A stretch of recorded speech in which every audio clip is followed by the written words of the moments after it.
केवल बुद्धि पर भरोसा करने में भी खतरा है, इसलिए कि विनाश काल आने पर तो मनुष्य की बुद्धि भी भ्रष्ट हो जाती है। अर्थात जब विपरीत समय आता है तो मनुष्य की अपनी बुद्धि ही उसे गलत रास्ते पर ले जाती है। हे मधुसूदन, मनुष्य न तो अपने मन की इच्छा अनुसार कर्म करे, न ही बुद्धि की सलाह माने, तो फिर मनुष्य बेचारा करे तो क्या करे? ऐसी स्थिति में अपनी प्रवृत्ति के विरुद्ध कोई कैसे जीवन व्यतीत करेगा? हे मधुसूदन, मुक्ति और मोक्ष का रास्ता अपनाने के लिए कोई मनुष्य अपनी प्रवृत्ति को कैसे बदल सकता है? इसका कोई तरीका मुझे बताओ। प्रवृत्ति को बदलने से पहले यह जान लेना आवश्यक है कि प्रवृत्ति कैसे बनती है। हे पार्थ, जो कर्मयोगी होते हैं वो आसक्ति छोड़कर कर्म की सफलता और विफलता में समबुद्धि से काम लेकर योग द्वारा परमात्मा पर आस्था रखकर कर्म करते हैं। इसे ही समत्व योगा कहते हैं। हे पार्थ, ईश्वर को समर्पण करने की भावना से किया हुआ कर्म फल प्राप्ति की कामना से किए हुए कर्म से कई गुना अधिक श्रेष्ठ है। ज्ञानी पुरुष कर्म फल की आशा किए बिना समबुद्धि योग द्वारा कर्म करते हैं और पाप पुण्य आदि भावनाओं से मुक्ति पाते हैं।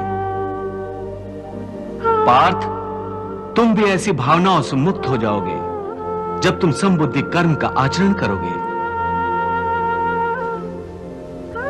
योगस्था कुरु कर्माणि संगम त्यक्त्वा धनंजय सिद्धि असिद्धियो समो भूत्वा समत्वम योग उच्यते। पार्थ, एक बात ध्यान में रखो, फल की वासना से फल पर ही दृष्टि रखकर कर्म करने वाला सकाम मनुष्य उत्तम कर्म करने पर भी कर्मयोगी नहीं हो सकता। ऐसे मनुष्य को ख्याति आदि लाभ प्राप्त हो सकते हैं, किंतु उसे परमात्मा और शांति प्राप्त नहीं हो सकती।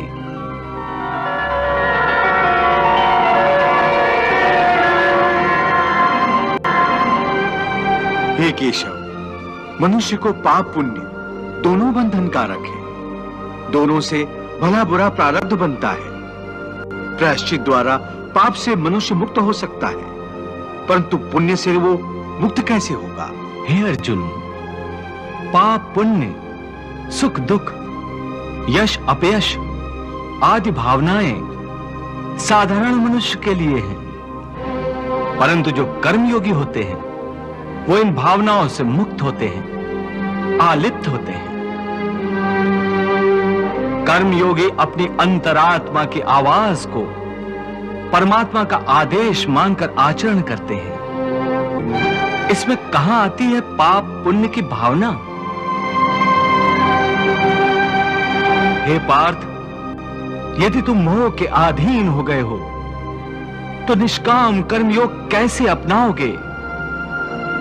तुम्हारी बुद्धि पर जो मोह के अंधकार का पटल छा गया है उसे ज्ञान के प्रकाश से हटा दो और अपनी बुद्धि को मोह के दलदल से बाहर निकालो। हे पार्थ, यदा ते मोह कलिलम बुद्धिर्व्यतितरिष्यति तदा गन्तासि निर्वेदम श्रोतव्यस्य श्रुतस्य च। हे पार्थ, मोह बुद्धि का अज्ञान होता है और इसी अज्ञान के कारण मनुष्य भौतिक आकर्षण में फंस जाता है। वो जानता नहीं कि देह तथा समस्त भोग नश्वर है, मिथ्या है।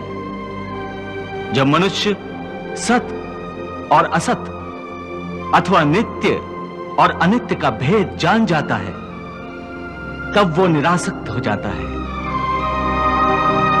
उसे किसी भी चीज का आकर्षण नहीं रह जाता। इसका दूसरा अर्थ है मोह का त्याग करना तथा मोह का लोप होने पर मनुष्य किसी भी प्रकार से किसी भी वस्तु की ओर आकर्षित नहीं होता। हे पार्थ, यथार्थ ज्ञान की प्राप्ति होने के बाद मोह का त्याग होता है, आत्मिक योग बल में वृद्धि हो जाती है। योग बल के कारण मन स्थिर हो जाता है।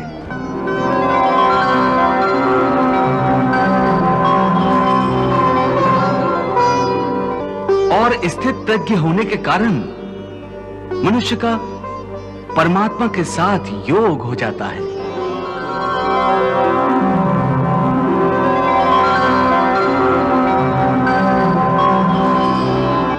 पार्थ, तुम भी आत्मिक योग बल द्वारा अपनी अंतरात्मा में झांक कर परमात्मा को देखने का प्रयास करो। समबुद्धि कर्मयोग का आचरण करो और स्थित प्रज्ञ बन जाओ।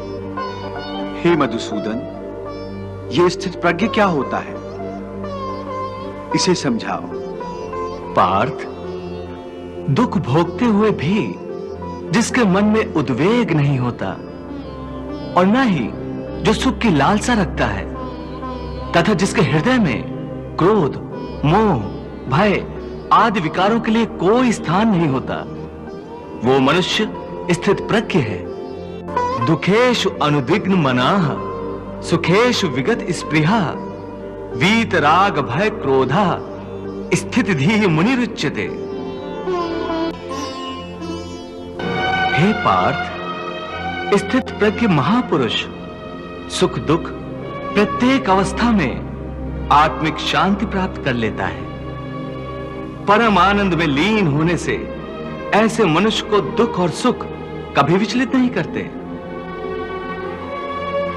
ऐसे स्थित प्रज्ञ मनुष्य का मन उस दिए की भांति होता है जिसकी लौ स्थिर होती है, कभी डोलती नहीं।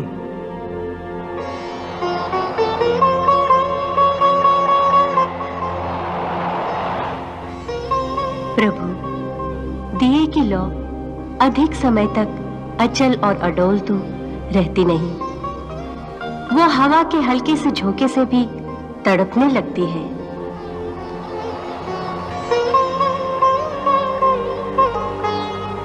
हाँ देवी पार्वती, प्रभु श्री कृष्ण यही तो समझा रहे हैं कि मनुष्य का मन कामनाओं की आंधी में रखे हुए एक दीपक की तरह होता है। कामनाओं के तेज झोंके उस दिए की बाती को स्थिर नहीं रहने देते। प्रभु ये उपदेश दे रहे हैं कि मन को स्थिर रखने के लिए मन की कामनाओं को लगाम देना चाहिए। यदि कामना को लगाम न दी जाए तो एक कामना से दूसरी, फिर दूसरी से तीसरी कामना जन्म लेती रहती है और यह सिलसिला कभी खत्म नहीं होता। जैसे जब किसी व्यक्ति के पास घर न हो तो वो मनुष्य एक झोपड़ा की कामना करता है।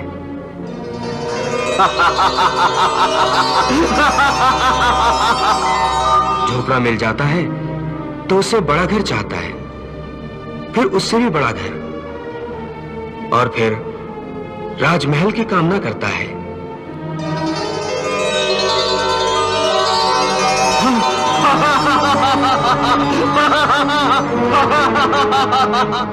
उसकी एक ही कामना असीम रूप लेकर बढ़ती रहती है। तो फिर मनुष्य इन कामनाओं को कैसे लगाम दे सकता है? इसका सही और सरल उपाय यह है कि मनुष्य मन में संतोष पैदा करे।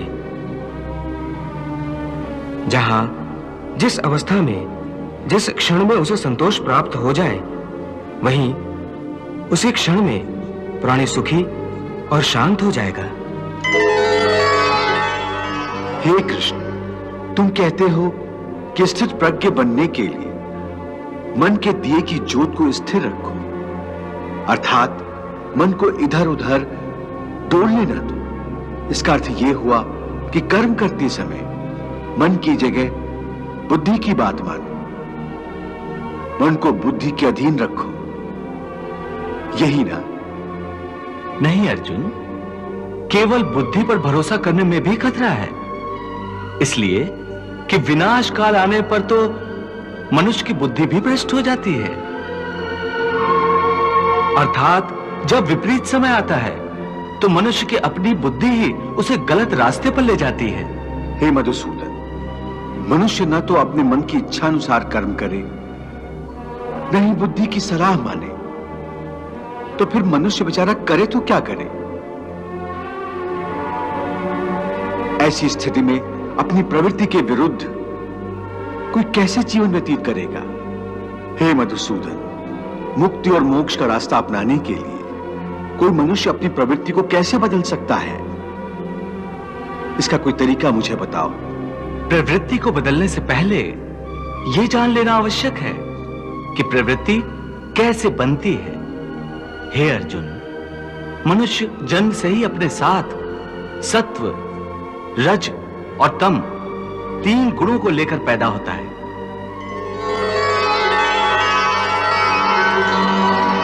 इस सृष्टि की रचना इन्हीं 3 गुणों के आधार पर की गई है। इस त्रिगुणात्मक सृष्टि में रहने वाले समस्त प्राणियों में तीनों गुण विद्यमान होते हैं, परंतु हर प्राणी के अंदर इन तीनों में से कोई न कोई एक गुण अधिक प्रधान होता है, और जिस गुण की प्रधानता अधिक होती है उस प्राणी का चरित्र वैसा ही बन जाता है। रजोगुण प्रधान पुरुष को ऐश्वर्य, ठाट बाट और राजपाट की लालसा होती है।